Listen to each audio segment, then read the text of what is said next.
많이 중국인들이 비공개로 머스크 회사에 투자를 많이 한대요. 요새 유행인가 봐요. 중국이 또 부자가 많잖아요. 투자가 많은데 음. 이게 머스크 회사에 투자하는 게 요새 유행이 됩니다. 공식적으로는 안 되고 비공개로 특수 목적 법인 SPV라고 뭐 스페셜 퍼포즈 비히컬이라고 해서 이제 뭐 일론 머스크의 이제 X 그다음에 뉴트럴링크가 또 있어요. 뭐 신경과학 하는 거 그다음에 스페이스X 수천만 달러를 이미 투자했고 요거 한대요. 이게 사실은 이제 미국에 투자하는 게 금지돼 있다 보니까 비공개로 뭐 몰래 한다고 하면서 규제당과 감시를 피하는 전략을 사용하고 있고 그다음에 직접 투자 규제 리스크를 최소화하면서 이렇게 하고 있다고 합니다. 그래서 이제 최첨단 관심이 집중되고 있고 내 컴퓨터나 인터페이스 기술 그다음에 미래 성장 가능성이 높은 요 투자처로 이제 하겠다고 합니다. 그래서 뭐 AI 및 항공 우주 분야에 직접적인 투자를 하고 요걸 하게 되는데 이게 좀 문제가 되는 게 지금 미국의 정보가 나갈 가능성이 좀 높아서 이 부분이 이제 문제가 많이 되고 있다고 합니다. 그래서 이 부분을 미국에서 어떻게 처리해야 될지 이런 부분이 고민이 좀 많다고 합니다. 그래서 현재까지 뭐 공식적으로 언급을 머스크가 이 부분에 대해서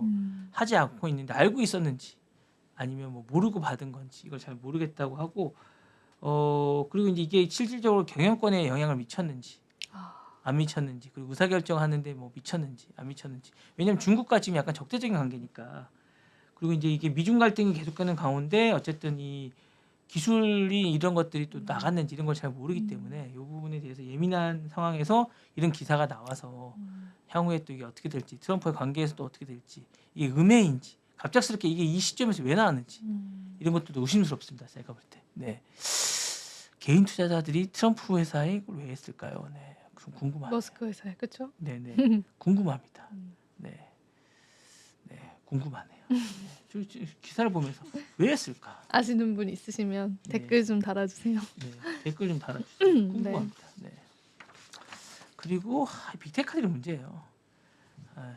이게 좀 전직 임원이 SEC에 또 이제 고소를 한 건데 전직 메타 임원이 사라원 윌리엄스가 SEC 증권위원회 내부 증권거래위원회 내부 고발한 내용입니다. 페이스북이 2010년에 중국 진출을 하기 위해서 중국 공산당의 요구를 수용하기 위해서 시스템을 구축했다고 합니다. 내부 검열을 한 거죠. 원래 이제 메타는 이번에 처음으로 이제 그 팩트 체크를 사실은 이제 그걸 완화시키긴 했지만 기본적으로 그런 거에서 중립적이고 독립적인 그런 걸로 유명합니다. 근데 이런 메타가 이미 2010년에 중국에 진출하기 위해서 왜냐하면 중국에 뭐 구글이나 이런 업체들이 진출을 못했어요. 왜냐하면 아예 진출을 못했기 때문에 메타가 되게 절실했습니다 당시에. 그래서 이런 걸 맞춰주기 위해서 했다는 거예요. 그래서 표현의 자유 침해를 했다는 겁니다. 중국 정부의 그 요구에 따라서 정치적으로 민감한 콘텐츠를 자동 검열하는 시스템을 개발했다고 합니다.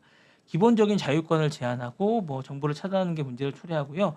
반중국 정부 발언이나 민주주의 운동 위구르 아시죠? 위구르 운동이나 홍콩 시위 관련해서 이런 것들을 자동 삭제하는 기능이 있다고 합니다.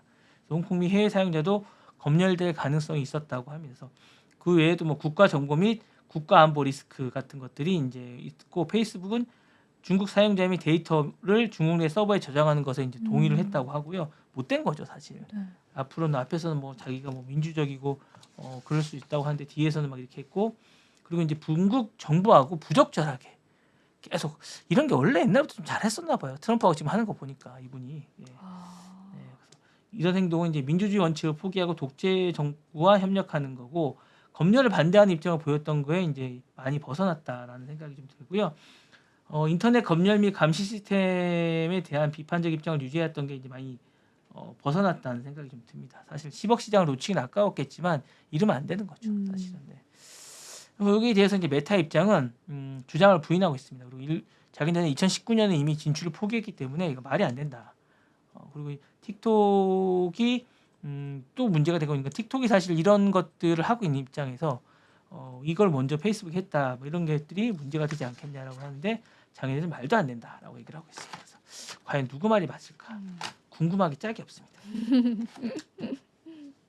이런 우울한 가운데 좀 재밌는 얘기를 하나 해드리면 네, 너무 우울한데요 전반적으로. 유튜브가 사실은 여러분들 뭐 잘 이거 여기 제 준비했다가 없애는 소식 중에 하나인데 그래요? 다른 소식이요? 네, 여기는 없는데 유튜브가 사실은 아카이브 20년 됐어요. 유튜브 역사를 좀 잠깐 얘기해 드릴까요? 그건 나중에 얘기하고 유튜브가 사실은 여러분 잘 모르시는데 많이 생각보다 조회수가 많지가 않아요. 그래요? 그러니까 뭐냐면 유튜브에 감춰진 데이터 얘기를 좀 해드리면 보이지 않는 영상이 다수예요. 우리가 수만 개를 영상을 만드는데 여러분도 영상을 많이 만드시겠지만 생각보다 많은 영상이 노출이 안 되고 조회수가 없어요. 그래서 이제 뭐 우리가 주로 유튜브 영상 알고리즘 추천 인기 콘텐츠지만 실제로 유튜브에 올라온 영상 대부분은 거의 조회가 되지 않는 일반인의 기록들이 많아요. 그래서 이제 조사에 따르면 전체 영상의 90% 이상이 1000회 이하의 조회수를 기록합니다. 어떠십니까? 아니 근데 이재영 아나운서는 그럴 것 같아요. 예. 예. 1000회 이하고요. 중위권 미디어원 전체 절반 이하가 41회보다 적습니다. 그럴 것 같아요. 아 그러세요? 경험하고 계십니까? 네. 조회수 이제 안 나오는 콘텐츠들 되게 많아요. 절반 이하의 영상이 41회가 안 된다고 합니다. 맞아요. 이게 중위권 이게 네. 중위수 조회수라고 합니다.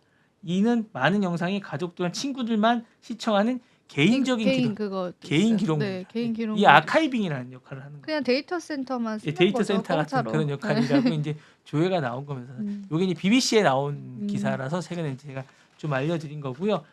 유튜브가 이제 디지털 일기장 같은 역할이라는 겁니다. 그래서 맞아요. 네. 예, 그리고 이제 글로벌 아카이브 플랫폼을 하고 있고 사실 이제 그림자 속에 묻힌 영상들이 상당히 많습니다. 그래서 이렇게 하고 있고 약간 디지털 무덤 같은 게 아닌가라는 생각이 좀. 왜냐면 그분이 돌아가시거나 그분이 없어지면 그게 어디 있는지도 모르고 계속 거기 팍 파묻혀 있는 거잖아요. 그 영상이 아무도 한 번도 보지 않은 영상이 수없이 많이 있을 것 같고 뭐 그런 생각이 들고 저장소가 되는 이제 인류의 디지털 영원한 저장소가 디지털 저장소가 되는 게 아닌가. 없어지지 않는 이상 아무도 보지 않는 영원한 저장소 같은 약간 그런 느낌이 된다고 이제 기사가 나와서 잠깐 그 얘기를 해드렸습니다.